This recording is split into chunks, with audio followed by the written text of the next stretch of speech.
Welcome to the motors 24 garage. और आज हम क्या करने वाले हैं, आज हम जो है अपनी बलिनो में ये बेस ट्यूब इंस्टॉल करने वाले हैं, लेकिन सिर्फ टेम्परेरी। ऐसा नहीं कि फाइनली लगा देंगे, नहीं ऐसा कुछ नहीं करेंगे। सिर्फ और सिर्फ इसे लगाना है और टेस्ट करना है कि बेस ट्यूब का जो पंच है वो बलिनो के अंदर किस तरीके से आता है। और आपको एक जो है एक एंटरटेनमेंट पर्पज़ से मैं बना रहा हूँ वीडियो, और कुछ भी इसका कोई मोटिव नहीं है। कोई भी लगवाता है यार, हाँ सबको ही पता है वैसे तो, बट मुझे लगा के देखना था, चलती है तो बस वही चीज़ है। ठीक है, तो कोई भी स्टीरियो हम नहीं खोलेंगे, उसका डैशबोर्ड नहीं उतारेंगे, कुछ नहीं। हम इसे देंगे बाहर से पावर सप्लाई।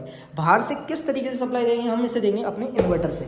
अब ये तो यूपीएस है, नहीं तो ब्रो ये यूपीएस नहीं है, ये हमारा एक होममेड इन्वर्टर है जो कि मैंने ही बनाया है। आप देख सकते हो ये सब पूरा कुछ बिखरा पड़ा हुआ है, तो मैंने ही बनाया।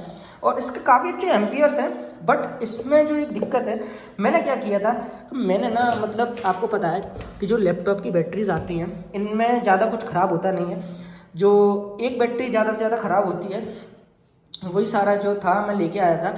और ऐसा नहीं था, सब कुछ बहुत अच्छा जा रहा था। और ये बना भी, देखो ऐसा नहीं है, ये बहुत अच्छे से बना, ये ऑन भी हो रहा है, सब हो रहा है, बहुत अच्छे से चल भी रहा है, अच्छे वाटेज भी निकाल रहा है। बट पता है इसका एक समस्या क्या आ रही है, मैंने जो BMS है वो इसी का यूज़ किया। मतलब कि मैं 2-3 बैटरी लेके आया था, तो इसी का मैंने BMS यूज़ किया, जो कि अच्छे खासा एम्पियर भी निकाल रहा था, ऐसी बात नहीं थी। बट क्या था, जैसे ही इस पर ज़्यादा लोड आता है तो ये क्या करता है, इसके अंदर 2 मॉसफेट्स लगे होते हैं। ठीक है, एक मॉसफेट जो होता है वो चार्जिंग के लिए होता है, और एक मॉसफेट जो होता है वो इसके ओवरलोड वगैरह इन सारी चीज़ों के लिए होता है। तो जो ओवरलोड वाला मॉसफेट था इसका, वो जल चुका है। इसका नहीं, इसका, इस वाली बैटरी का। ठीक है, कंफ्यूज मत होना। लेकिन इसके अंदर जो बैटरी लगी हुई है वो मैंने 3S बैटरी बना के लगाई हुई है। और ये जो होती है वो 3S बैटरी होती है, बट इसका जो आपका पैरेलल कनेक्शन होता है वो 6 में होता है, और इसका जो पैरेलल कनेक्शन है वो मैंने 4 में किया हुआ है। यानी आप समझ सकते हो, कैलकुलेशन लगा लेना जैसे भी जो भी है। ठीक है, तो वही था। और दूसरी बात क्या होती है, जब भी आपकी जो 3 जो सीरीज़ बैटरी होती है और उसमें जो लैपटॉप का BMS होता है, ये 11.1 वोल्ट और 11 पॉइंट कुछ वोल्ट से ज़्यादा नहीं देता, 12 वोल्ट तक तुझे जाता भी नहीं है। और इतने में ही हमारा जो लैपटॉप है वो ऑन हो जाता है और सारे काम कर लेता है। तो यही सीन है, और मैंने इसे यूज़ किया। बट ये क्या है, देखो आपके फ़ोन चार्ज वगैरह सब कुछ बेहतरीन तरीके से कर देगा, लेकिन क्या है, अगर जो थोड़ा सा भी डिस्चार्ज हुआ, थोड़ा सा भी, तो ये कट मार देता है इसका BMS और ये बंद हो जाता है। अब जैसे मैं आपको इसके अभी प्रेजेंट में अगर इसके एम्पियर दिखाऊं, तो एम्पियर चेक करो। सबसे पहले आप इसके ज़रा AC करंट वोल्टेज देख लो, AC वोल्टेज देख लो कितने आ रहे हैं। तो हम करते हैं इसे ऑन। ठीक है, और सॉरी मैंने इसे ऑन ही नहीं किया।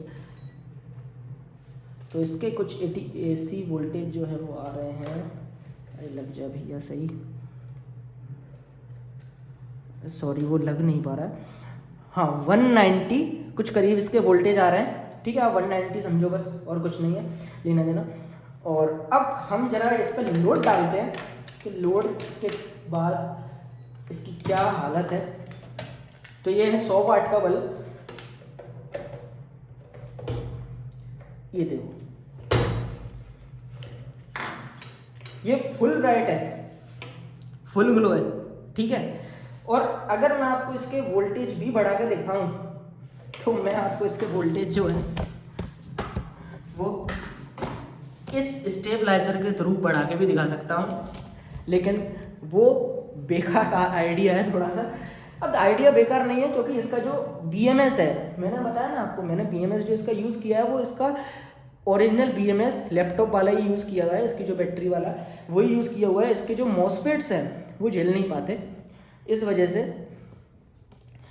तो मैंने BMS जो है वो ऑर्डर कर दिया वैसे 40 एम्पियर वाला, और इसकी बैटरी बनाने वाला हूँ मैं अच्छी तरीके से।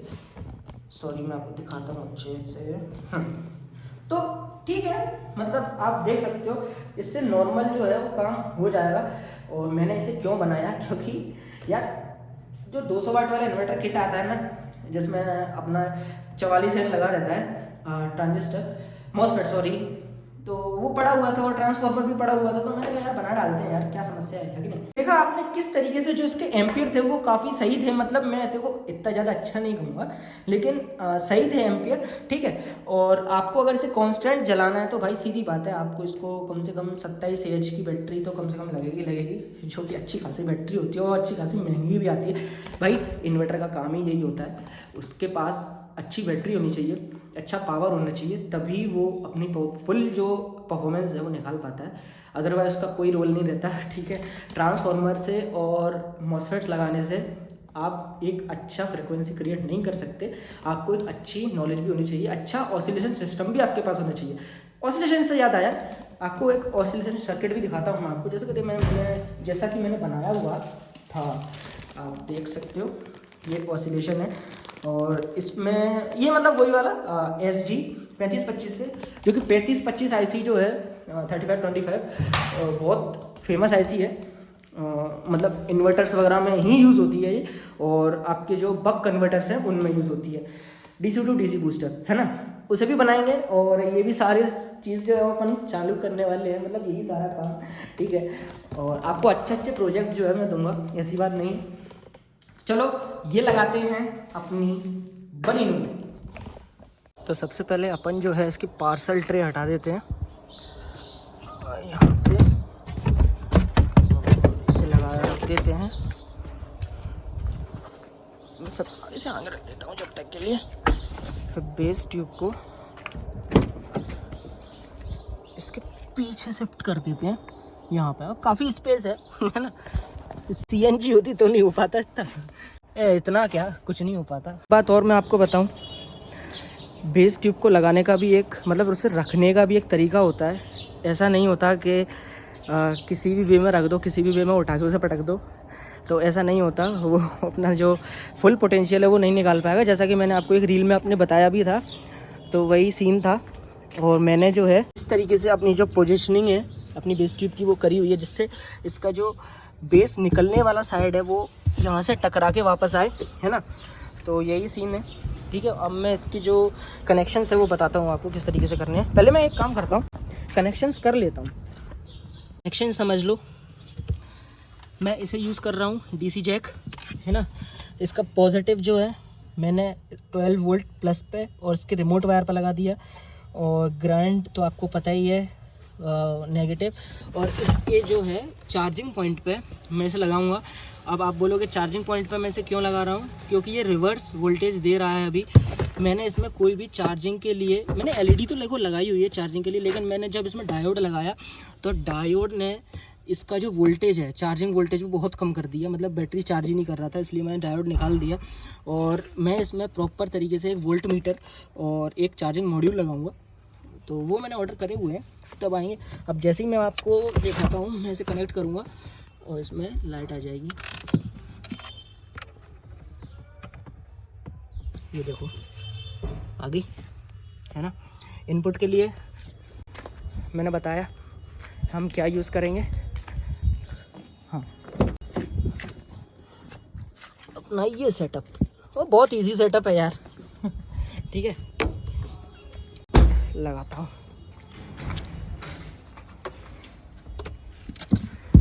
चेक करो, ये मैंने लगाया इनपुट पे, और ये मैंने लगाया इसे, सॉरी ये ऑन हो गया था ये, ठीक है। तो अब मैं इसे कनेक्ट करने के लिए एक फ़ोन लेके आता हूँ। सो अब करते हैं इसे कनेक्ट, और मैं इसे ऑन करता हूँ।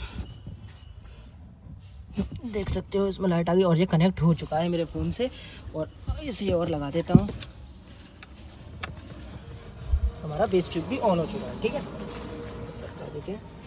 अब मैं लगा देता हूँ इसकी डिक्की, आओ अंदर, अब थोड़े से मज़े लिए जाएं।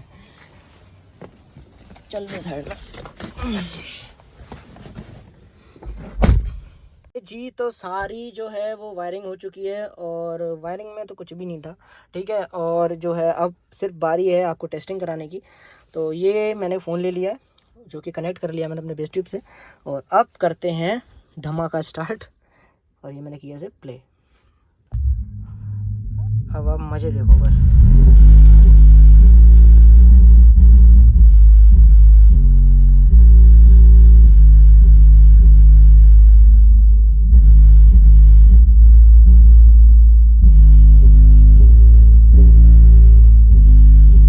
बाहर उतर के भी दिखा देता हूँ।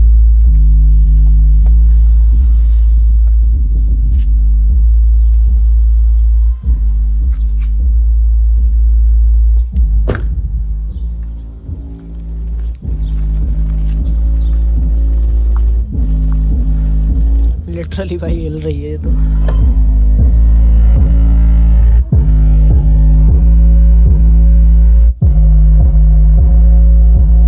वायर बहुत गर्म हो रहे हैं।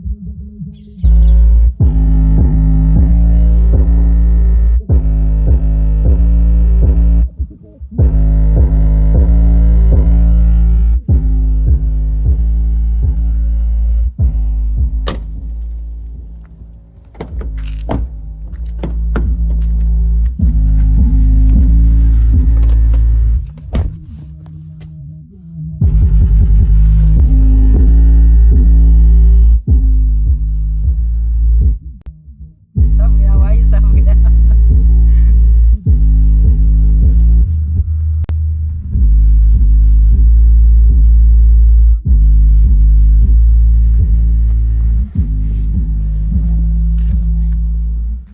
होप सो आप भाइयों को वीडियो पसंद आई होगी, और टेंशन मत लो, इतना तगड़ा साउंड बना के दिखाऊंगा, इतना तगड़ा साउंड बना के दिखाऊंगा, गाड़ी झेल नहीं पाएगी। एक तरीके से मतलब व्यंग में बोल रहा हूँ ऐसा मत समझना, बट बहुत तगड़ा साउंड बनाने जा रहा हूँ मैं, ठीक है। और ये तो बहुत छोटा सेटअप था। अब आप सोच रहे होगे कि मतलब 12 वोल्ट की बैटरी से ये चल कैसे गया। तो देखो जी, मैं आपको बताऊं, 12 वोल्ट की बैटरी मतलब इतनी छोटी बैटरी से चलता 12 वोल्ट से ही है, पर इतनी छोटी बैटरी से चल कैसे गया। अब काफ़ी लोगों को पता होगी, ऐसी बात नहीं है, बट उन लोगों को जिनको नहीं पता उनके लिए मैं बता देता हूँ। सबसे पहले मैं ज़रा गाड़ी ऑन कर लूँ, गर्मी बहुत लग रही है यार। हाँ, तो उनके लिए मैं बता दूँ, देखो होता क्या है कि इसके अंदर जो ट्रांजिस्टर यूज़ किए जाते हैं वो 5200 होते हैं या फिर आपके 1941 होते हैं। मतलब मेनली यही ट्रांजिस्टर यूज़ किए जाते हैं जिनका जो ऑपरेटिंग वोल्टेज होता है वो 30 वोल्ट से लेकर 60 वोल्टेज तक होता है, ठीक है। और इसके अंदर एक इन्वर्टर सर्किट लगा रहता है। जिस तरीके से अपने ये इन्वर्टर बनाया हुआ है ना, इसी तरीके से इसके अंदर एक DC to DC buck converter use होता है। और मैंने आपको ऑसिलेशन सर्किट बताया था, उस आईसी के थ्रू IRF Z44N के थ्रू, मतलब देखो फिर हम थोड़ा डेप्थ चले जाएंगे, आपको इस वीडियो में नहीं समझ में आने वाला वो चीज़, है ना। और ऐसा नहीं कह रहा मैं कि बहुत रॉकेट साइंस है, बट इतना सिंपल भी नहीं है, इतना क्या सिंपल नहीं है, लेकिन है ना, उसमें थोड़े से मतलब कैलकुलेशन भी आ जाती हैं, सारी चीज़ें आ जाती हैं। और आप 12 वोल्ट को कन्वर्ट करते हो 35 वोल्ट में, 60 वोल्ट में, 50 वोल्ट में, तब जाके आपको ये बेस मिलता है इस तरीके का। नहीं तो 12 वोल्ट में चाहे आप कितने भी एम्पियर दे दो, आपको ये बेस कभी नहीं मिलेगा, ठीक है। होप करता हूँ आप भाइयों को सारे को वीडियो पसंद जो है वो आई होगी। सॉरी मैं क्या क्या बोल रहा हूँ पता नहीं है ना। बहुत दिनों बाद कैमरा मैंने उठाया है अपना, मतलब कैमरा नहीं, फ़ोन, ठीक है। तो ऐसी वीडियो मैं लाता रहूँगा, ठीक है। और आज थोड़ी सी हिम्मत करके मैंने वीडियो बनाई है, ठीक है। तो थोड़ा सा सपोर्ट दिखाइए यार, ऐसी बात नहीं है, ठीक है। सो मिलते हैं किसी नई वीडियो के साथ, तब तक के लिए जय Hind, safe drive safe ride.